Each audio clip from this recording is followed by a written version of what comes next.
What is going on, YouTube?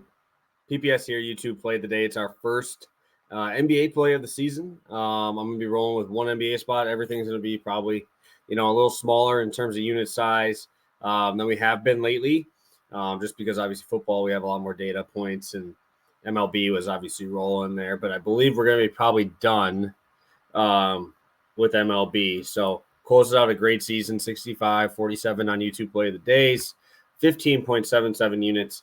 It's not counting obviously past the prop or anything like that, but really appreciate all you guys' support on those. And I feel great about that. Recapping BYU first half over 26.5. We did cash that one, moves us to positive.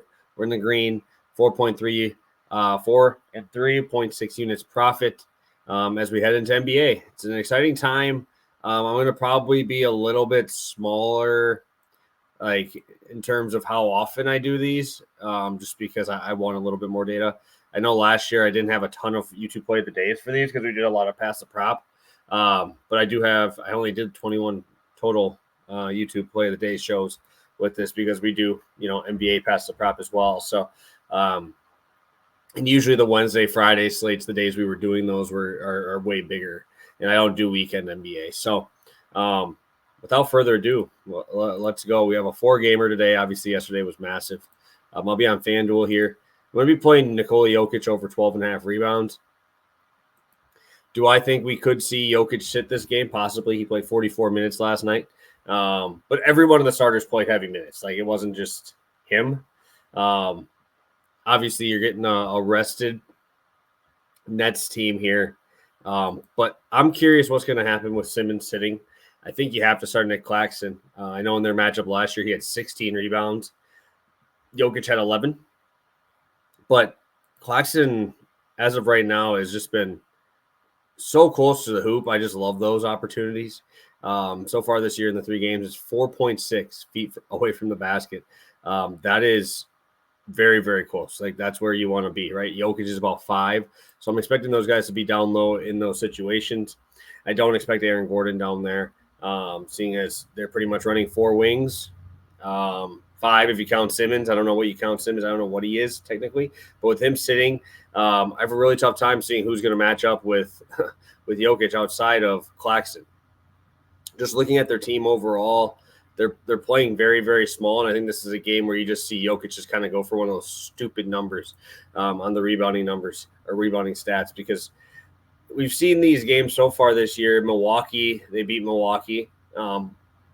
Obviously, there's not like a guy like Jokic there. It's Brook Lopez switching with Bobby Portis. Atlanta doesn't really have one of those guys.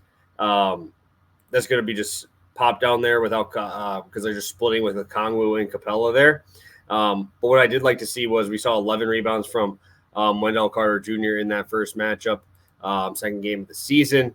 I think we're just going to have those centers just sitting down there. And obviously Jokic can put up huge numbers. But after a back-to-back, I don't know how aggressive he's going to be after putting up a 40-piece last night and obviously killing it. So I do like to see Jokic hopefully getting full minutes today.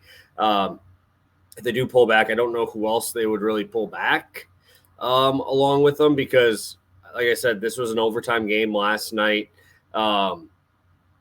And I just don't know how I would do this, because this is a tough spot with, like I said, Jokic, I think, was 40 minutes, 44 minutes. Braun played the heavy minutes. Obviously, Aaron Gordon played heavy minutes. Murray played heavy minutes. We saw 42 minutes from Aaron Gordon, 40 from Braun, 40 from Murray, right? So do I expect to see more Dario Saric? Probably not.